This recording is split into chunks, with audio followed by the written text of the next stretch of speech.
আসসালামু আলাইকুম। একটা গুরুত্বপূর্ণ কথা বলবো। আপনাদের যদি খারাপ লাগে তাহলে ক্ষমা করে দিবেন, কিন্তু সবাইকে সবটা শোনার অনুরোধ রইল। এই যে মেয়ে, যখন তোমার বিয়ে তোমার থেকে পিক চাই, তখন কি তোমার মনে থাকে না কাকে কি দিতে যাচ্ছ? এই যে মেয়ে, যখন তোমার বিয়ে তোমার জামার ভিতরে হাত দেয়, তখন কি তোমার মনে থাকে না কার সম্পদ কার জন্য উন্মুক্ত করে দিলে? এই যে মেয়ে, যখন তোমার বিএফের সাথে ঘন্টার পর ঘন্টার সময় কাটাও, তখন কি মনে থাকে না তুমি কার সম্মান নিয়ে মাঠে নামলে নিজেকে খোলা রেখে? এই যে মেয়ে, বিএফের সাথে তার ভাইয়ের ফ্ল্যাটে গিয়ে এক করে শুয়ে থাকো, তখন কি মনে থাকে না কার সম্পদ কাকে বিলিয়ে দিচ্ছ? নিজের মতো করে যখন নিজেকে বিলিয়ে দিচ্ছ, তখন সেই অপবাদ সব ছেলেকে দিচ্ছ কেন? এই মেয়ে, একটা ছেলের জন্য কেন সব ছেলেকে দোষী করছো?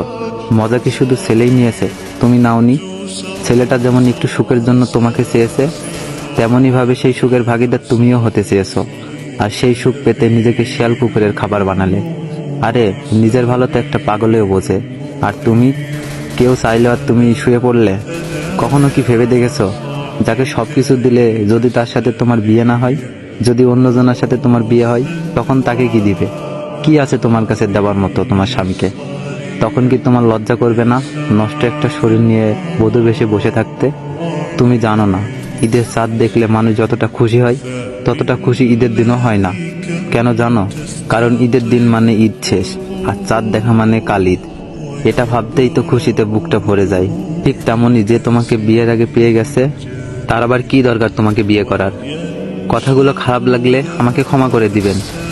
আর সবটা শোনার জন্য আপনাদের অনেক ধন্যবাদ। আমরা সব ছেলে মেয়েরা এই দুনিয়ার জীবনে খুব সাধারণভাবে থাকতে চাই। আল্লাহ তাআলা আমাদের সবাইকে বোঝার তৌফিক দান করুন।